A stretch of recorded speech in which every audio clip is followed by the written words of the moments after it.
ये सरकार महिलाओं की इज्जत करना तो जानती ही नहीं है। बेटी तो हम देख रहे हैं, जब से ये भाजपा सरकार आई है कितनी बेटियां बच रही हैं। इन्हीं के जो नेता हैं वही सभी क्रिमिनल हैं, वही रेपिस्ट हैं। पूरे संसार में लोग थू थू कर रहे हैं, मोदी जी के ऊपर थू थू कर रहे हैं। क्या डंका बज रहा है? बीजेपी का मतलब आरएसएस भी है। और आरएसएस क्या है? दंगे फसाद जो हो रहे हैं यूपी में हो रहे हैं, धर्म के नाम पर जो दंगे हो रहे हैं, जो एक अपर कास्ट छोटी कास्ट को जो दबा रही है, वो यूपी में ही सबसे ज़्यादा। सरकार असल में किसी धर्म को मानने वाली नहीं है। ये सिर्फ अपनी रोटियां सेकती है, ये सिर्फ वोट की राजनीति कर रही है। इसको धर्म से कुछ मतलब नहीं है। अगर धर्म से मतलब होता सही मायने में, तो हम ये भी कह सकते थे ये पंडितों को पूरी सुरक्षा दे रहे हैं, पंडितों को सिर्फ भटका रहे हैं। अगर नौकरियां मिल रही होती तो बेरोजगार नौकरी क्यों मांगते? हमारे मोदी जी के बर्थडे पर केक काटते, तालियां बजाते उनको, मतलब हमारे देश का प्रधानमंत्री, और हम उनसे खुश नहीं हो रहे उसके जन्मदिन पर। क्या कारण है इसका? देश हित में व्यापार। जैसे कि कोरोना के समय देश हित में शराब के ठेके खोले गए थे कि इससे अर्थव्यवस्था हमारी सही होगी, सुधरेगी। क्या अर्थव्यवस्था शराब से सुधर सकती है? मैडम, कल जिस तरीके से यूपी भवन पर महिलाओं के कपड़े फाड़े गए, अब आप लोग भाजपा के खिलाफ आवाज़ उठाओगे, ऐसा ही होगा क्या आप लोग के साथ? देखिए, ये सरकार ने पहली बार तो ऐसे किया नहीं है। ये अपने ही नेताओं के, महिला नेताओं के, अभी कुछ टाइम पहले इन्होंने यूपी में कपड़े फाड़े थे। तो ये सरकार महिलाओं की इज्जत करना तो जानती ही नहीं है। हम लोग तैयार हैं, किस तरीके से जो भी ये करेंगे, हम लोग हर तरीके से तैयार हैं इनका सामना करने के लिए। बेटी तो हम देख रहे हैं, जब से ये भाजपा सरकार आई है कितनी बेटियां बच रही हैं। इन्हीं के जो नेता हैं वही सभी क्रिमिनल हैं, वही रेपिस्ट हैं। चिन्मन्या जी हैं, जितने भी इनके हैं, कुलदीप सिंगर जी हैं, क्या हैं ये लोग? इन लोगों के ऊपर तो खुद रेप के केसेस हैं। ये क्या बेटी बचाएंगे? ऐसे लोगों को क्यों वोट देते हैं? देखिए, जब इन्होंने 2014 से पहले जो बड़े बड़े सपने दिखाए थे लोगों को, हमारा नौजवान जो इनके सपनों में गिरफ्त हो गया। इन्होंने सपने दिखाए बहुत ज़्यादा रोज़गार देंगे, बहुत अच्छी शिक्षा करेंगे, बेटियां पढ़ेंगी, जो अब तक नहीं हो रहा था वो सब होगा। इतने ज़्यादा इन्होंने सपने दिखाए कि नौजवान हमारा इनकी बातों में आ गया और इस सरकार को चुना। कितने अच्छे से हो रहे हैं सपने, हम देख रहे हैं ना कि कितने सपने इन्होंने हमारे पूरे किए हैं। 2014 के बाद से लगातार इन्होंने जो धर्म के नाम पर हर तरीके से कोशिश की इन्होंने बांटने की, कितने दंगे कराए हैं इन्होंने। साथ ही साथ अभी ये जो 1 साल पूरा हो चुका है इस आंदोलन को, किसान दंगे कराते हैं, आप लोग कर लेते हैं दंगे। आप भी कितने भले भोले भाले। देखिए, हमारा जो नौजवान जो इन्होंने हर तरीके से नशे में इन्होंने गिरफ्त करा रखा है, या धर्म के नाम पर उनकी भावनाओं से ये लोग खिलवाड़ जो कर रहे हैं, इसलिए हमारा नौजवान भटका हुआ है। कुछ नौजवान जो इनके बहकावे में आकर, और बहुत यूपी में कितनी बार इन्होंने दंगे कराए हैं, क्योंकि ये कट्टर लोग हैं और कट्टर लोग बहुत खतरनाक लोग होते हैं। और कुछ कट्टरता दोनों तरफ से होती है तभी दंगा होता है। हाँ, दोनों तरफ से है, ऐसा नहीं है कि दोनों, लेकिन वहाँ से भी है और उसी का फ़ायदा दोनों तरफ से उठाया जा रहा है। कट्टरता तो दोनों तरफ ही है, लेकिन हमें जो हमारे शहीद लोग थे, भगत सिंह थे, नेताजी सुभाष चंद्र बोस थे, इवन महात्मा गांधी जी थे, इनका सपना क्या था? इन्होंने लोगों को बांटने के लिए कभी नहीं कोई ऐसा, मतलब महात्मा गांधी जी ने भी हमेशा लोगों को एकजुट किया है। कभी उन्होंने जो हमारा संविधान बनाया उसमें कभी धर्म के नाम पर किसी को अहमियत नहीं दी। ये धर्म की खाई अब बढ़ती जा रही है, घट रही है? बहुत ज़्यादा बढ़ाई है इन्होंने, हमेशा बढ़ाई हैं। और जब से ये बीजेपी सरकार आई है तब से इस खाई को लगातार बढ़ाती ही जा रही है।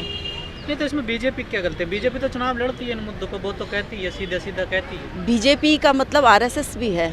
और आरएसएस क्या है? आरएसएस सारे ये जो पुजारी हैं, और इवन मीडिया के माध्यम से ही कुछ रिकॉर्ड, जो सरकारी रिकॉर्ड हैं, वो सामने आए हैं कि जितने ये बीफ खाने हैं, जितने ये गौशाला, इन सब में जो मांस बिकता है, वो ज़्यादातर ये धर्म के ठेकेदार लोग ही हैं जो लोगों के बीच में परोसते हैं ये।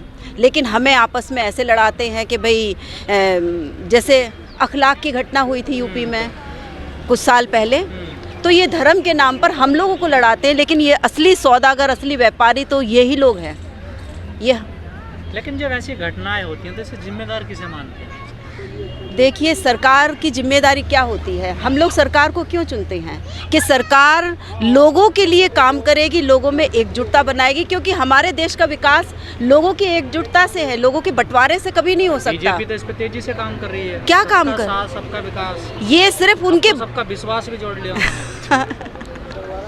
मतलब हंसी आ रही है कि कितने बड़े बड़े ये लोग जुमले छोड़ते हैं और उस जुमले में सच्चाई कहाँ है?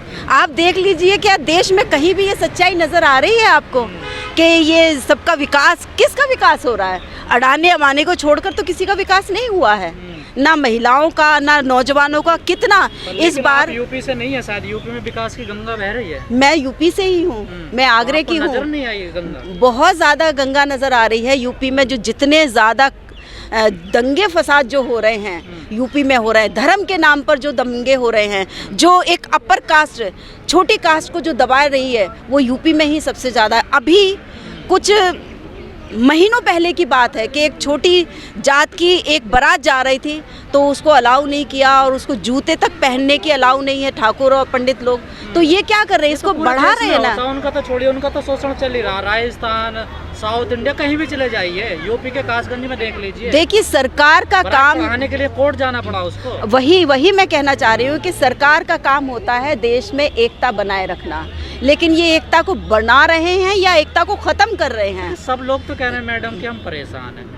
यहाँ दादरी में राजपूत गुर्जर लड़ रहे हैं आपस में, ब्राह्मण कह रहे हैं हमारी हत्याएं हो रही हैं, मुस्लिम पहले से परेशान है, बीजेपी से कहता है, दलित कह रहा हमारे ऊपर अत्याचार हो रहा है। तो इस सरकार में खुश कौन है फिर? देखिए, ये सरकार में हमारा व्यापार ठप हो गया। सरकार असल में किसी धर्म को मानने वाली नहीं है।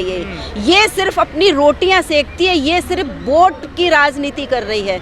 इसको धर्म से कुछ मतलब नहीं है। अगर धर्म से मतलब होता सही मायने में तो हम ये भी कह सकते थे ये पंडितों को पूरी सुरक्षा दे रहे हैं, पंडितों को सिर्फ भटका रहे हैं। उसी ने मोदी मोदी मोदी पूरे वर्ल्ड में फैलाया था, इसलिए ये सरकार सिर्फ। मैडम, नौकरी तो मिल रही है ना लोगों को? हाँ बिल्कुल, इतने सारे नौजवान जो आत्महत्या कर रहे हैं वो कह रहे हैं हमें नौकरी नहीं चाहिए, ये सरकार बहुत नौकरी दे रही है।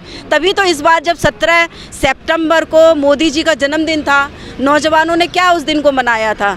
रोजगार की मांग के दिवस के रूप में मनाया। अगर नौकरियां मिल रही होती तो बेरोजगार नौकरी क्यों मांगते? हमारे मोदी जी के बर्थडे पर केक काटते, तालियां बजाते उनको, मतलब हमारे देश का प्रधानमंत्री, और हम उनसे खुश नहीं हो रहे उसके जन्मदिन पर। क्या कारण है इसका?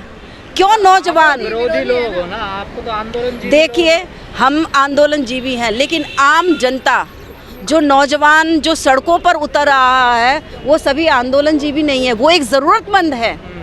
कुछ परसेंट को आप कह सकते हैं कि भाई वो आंदोलन जीवी है, क्योंकि हम गलत बर्दाश्त नहीं कर सकते। हिंदू धर्म तो सुरक्षित है ना इस सरकार में, ये तो मानना पड़ेगा। नहीं, कहीं हिंदू धर्म सुरक्षित नहीं है। अगर हिंदू धर्म सुरक्षित होता तो लखीमपुर में जो आप बोल रहे हैं कि पंडितों की हत्या की गई या बार बार जो हत्याएं होती हैं, तो क्या उसमें चुन के सिर्फ एक ही जाति को मारा जाता है क्या? इनका जाति धर्म से किसी से कोई मतलब नहीं है, सिर्फ इन्हें राजनीति से मतलब है। कहते हैं कि विकल्प नहीं है आप लोगों के पास मोदी के अलावा? हाँ, बाबा रामदेव जी के पास कोई विकल्प नहीं है, क्योंकि बाबा रामदेव सिर्फ व्यापार कर रहे हैं और लोगों को किस तरीके से उन्होंने योगा करते करते और आज क्या कर दिया है देश को, क्योंकि वो हर चीज़ बेच रहे हैं, वो जिन्स तक बेच रहे हैं। मतलब मुझे तो खुद हैरानी होती है कि क्या कोई ऐसी भी जिन्स हो सकती है? देश हित में व्यापार कर रहे हैं। देश हित में व्यापार, जैसे कि कोरोना के समय देश हित में शराब के ठेके खोले गए थे कि इससे अर्थव्यवस्था हमारी सही होगी, सुधरेगी। क्या अर्थव्यवस्था शराब से सुधर सकती है? या हमारे जो किसान हैं वो, ये तो सच है, बड़ा रेवेन्यू इकट्ठा होता है ना सरकार के राजस्व आबकारी विभाग से। देखिए, ये नशे को बढ़ावा दे रहे हैं सिर्फ हमारे नौजवानों को गुमराह करने के लिए। ये इन लोगों के पास इन्होंने क्योंकि कितने परसेंट लोगों को इन्होंने नशे के गिर्द में फंसा दिया है। सरकार कोई फोर्स करती है कि आप दारू खरीदिए, जिसकी मर्जी इच्छा लीजिए, अपना एंजॉय। आप इतनी आसानी से अगर थाली में सजा के रख देंगे, हर गली के चौराहे पे, इवन आप यूनिवर्सिटी में जूस की दुकानों के अंदर भी अगर शराब की बोतलें उपलब्ध कराएंगे, हर आप मॉल में शराब की दुकान खोल देंगे, तो क्या होगा? हमारा नौजवान जो एक मतलब जो एक फ़ोन में आप सब कुछ, आप गंदगी से गंदगी आप देख सकते हैं, वो देखेगा। उसके बाद जब वो शराब हर जगह उसे उपलब्ध हो जाएगी, उसके बाद उसकी मानसिकता क्या होगी? जो छोटी छोटी बच्चियों पर, मतलब ये कहीं से कहीं कहाँ जाके जुड़ रहा है। छोटी छोटी बच्चियों पे भी जो घटना हो रही है, 1.25 महीने की बच्ची भी सुरक्षित नहीं हो रही है, तो ये भी इसका एक कारण है। ये हमारे अर्थव्यवस्था इससे सुधर रही है, हमारा देश इससे विकास कर रहा है कि मोदी जी का डंका विदेशों में भी बज रहा है आपको? बहुत अच्छा डंका बजा था। 5 दिन के उस पे गए थे और 3 दिन में उनको भागना पड़ा था। वहाँ जूतों की माला उनके फ़ोटो पे चढ़ाकर लोग विरोध प्रदर्शन कर रहे हैं, ऐसा डंका बजा। ये पूरे संसार में लोग थू थू कर रहे हैं, मोदी जी के ऊपर थू थू कर रहे हैं। क्या डंका बज रहा है? पात्रा कहते हैं साजिश है ये मोदी जी को हराने की। संबित पात्रा तो एक कह सकते हैं कि मोदी जी का भोंपू है। मोदी जी जो बोलते हैं बस वो भोंपू की तरह बसते रहते हैं, उनको कुछ नहीं। अगर कोई उनसे बातचीत करे तो उनको बातचीत करना नहीं आता, सिर्फ उन्हें चीखना आता है। सिर्फ वो चीखते हैं वो, और उनको कुछ नहीं, उन्हें तो सिर्फ एक भोंपू की तरह यूज़ हो रहे हैं वो।